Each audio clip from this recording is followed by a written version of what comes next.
Soy el caminante que deambula por el mundo, siendo yo mismo el piloto de mi antiplano y su vuelo, pues descubro cual curioso diferentes atracciones y por las mismas distingo los terrenos paralelos, pues en mi camino por avenidas distintas he notado que de a poco soy solo un aventurero, que a pesar de todo clima es tan solo el constructor que descubre día a día el construir de su sendero. Al pasar entre países y ciudades fluyo cual río, pues allí en mi travesía no mido kilometraje, entre yardas, millas rectas, callejones y montañas, para aquel que quiera huir he transportado mi mensaje.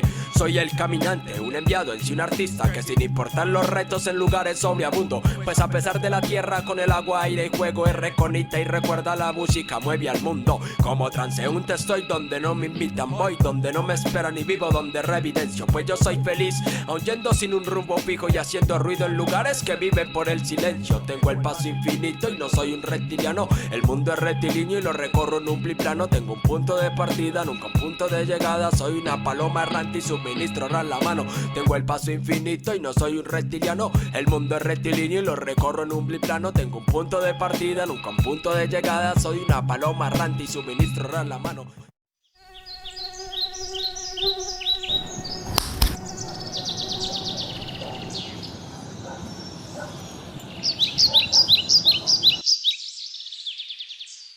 Sin medir en sí distancia ni contar tampoco pasos, solamente de observar una vivencia recurrente, pues percibo lo insurgente que ha de resultar el mundo en las actitudes y acciones de gente y vida emergente. Con o sin equipaje aprecio lo que no sostengo, deleitos y sabor no tiene captura imágenes de historia. Si soy todo un ermitaño, mejor un sobreviviente que ve arte donde no haya de sufrir de paraidolia, pues ha de llevar la agenda donde como caminante a medida que transcurro apunto versos y momentos entre partes y postdatas en cartas y pegatinas. Soy la evolución de mí y vivo en máquinas del tiempo, caminante pues prosigo a guiarme mediante una estrella, pues la misma me ilumina siempre alguna travesía. Dejo huella donde paso, siempre hago una ovación que con el tiempo hace de ella solo alguna arqueología, pues camino y siempre creo algo nuevo en mi sendero y por lo mismo es de colección el paso descrito del foro. Entonces al escribir textos nuevos en mi agenda, lo viejo es aquella arqueología que devuelve ese tesoro.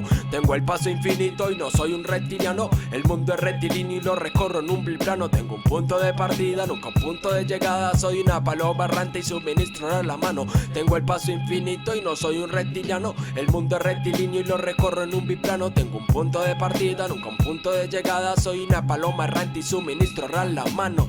Sí, soy el caminante. DC Underground, ok, la nueva fuerza rimante.